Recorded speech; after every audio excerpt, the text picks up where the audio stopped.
Okay, here we have the item that I bought. It's called the Magic Stick CW 6-in-1 wire coiling toolkit.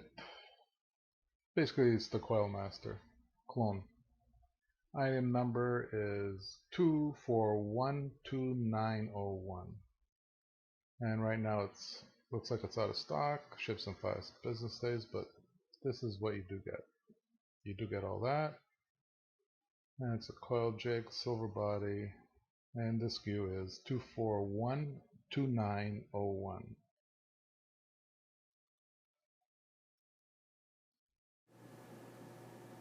Hello and welcome. This is a coil jig from fastech. Basically it's a Coil Master clone, but not a one-to-one clone. And what you get in the box is the tool with the rod that is removable. And there's a few rods depending on the size you use, so you match up the rod with the size. This is a 3mm, which goes into the 3mm side. Can't read it. 3mm side for the thing. The words are quite large. You can read. Comes with a hex key. Tweezers, but these are plastic, so not good on hot coils, and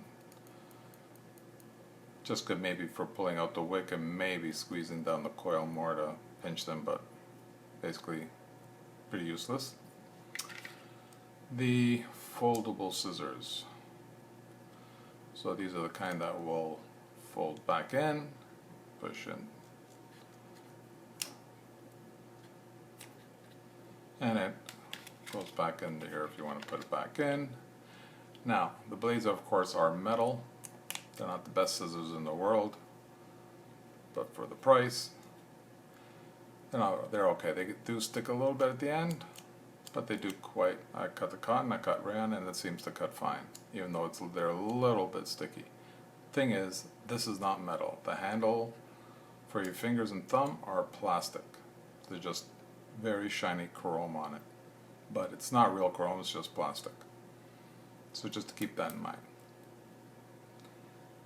And what else do you get? And you got the different size rods depending on, I call it the head, but it depends which head. And they will not fit unless it's made, smaller for it. So you got all those sizes.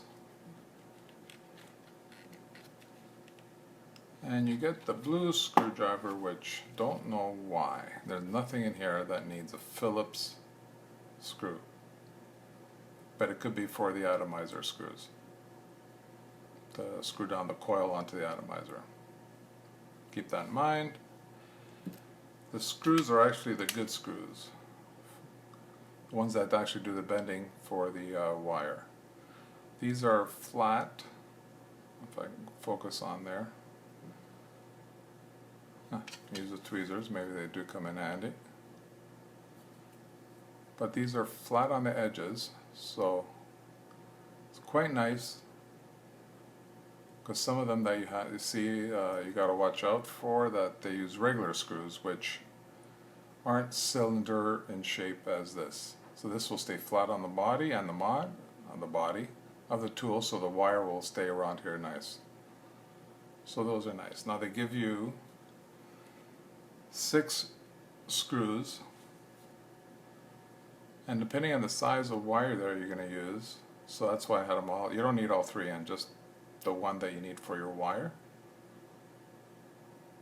And they do go in quite tight. They're not the best thread, but it could be there just so they don't move out. And use the hex key to do it.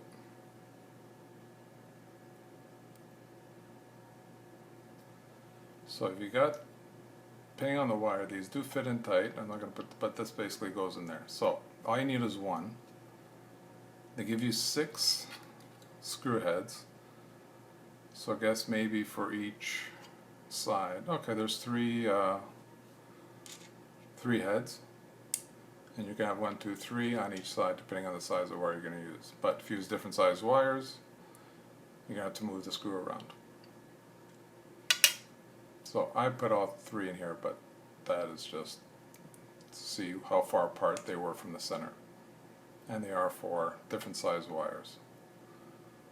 So use accordingly. And just going to unscrew this. And put one in each side so I don't lose them.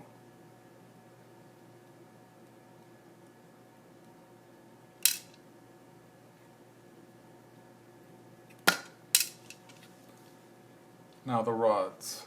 The rods, there's a magnet in the base. This is not magnetized, as it doesn't pick up anything. And there's a little bit of play, as you can see.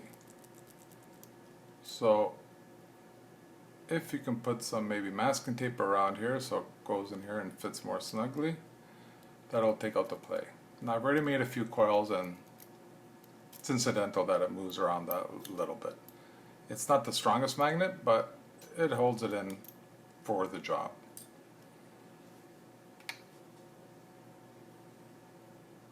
And into the corresponding hole, so this is a 3mm shaft for the 3mm hole in this head, and there is some play.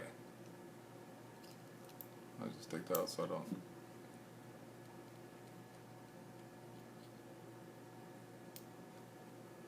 There is a little bit of play. So you got play on a little bit, not as much as on the base. But there is a little bit of base, but I've done already a few coils and it made the coil really nice. I have no complaints. Like I said, this could be more sturdy, so I might put some masking tape around the base of it. So when you put it in, it'll be nice and tight. And less prone to fall, coming out. And it does work quite nice.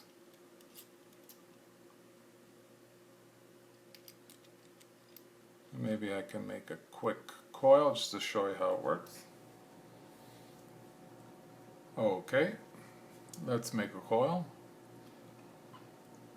This is 26 gauge Canthal. And just see how this clone works.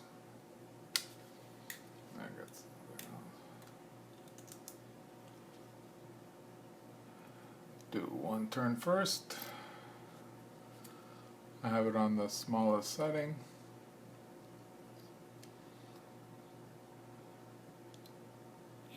Let's just take this, straighten it out more.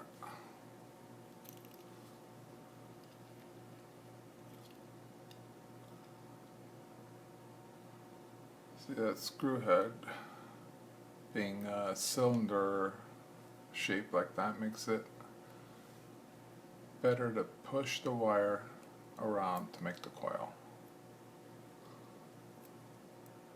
Now you don't push hard, you just sort of put some pressure on it, but let the coil make itself.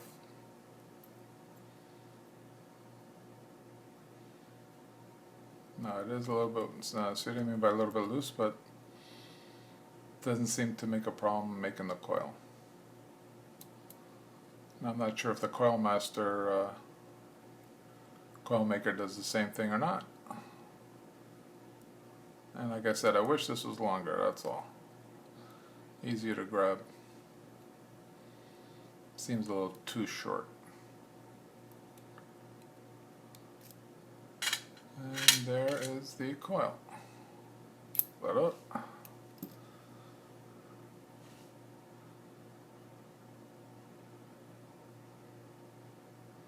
As you can see, not bad at all.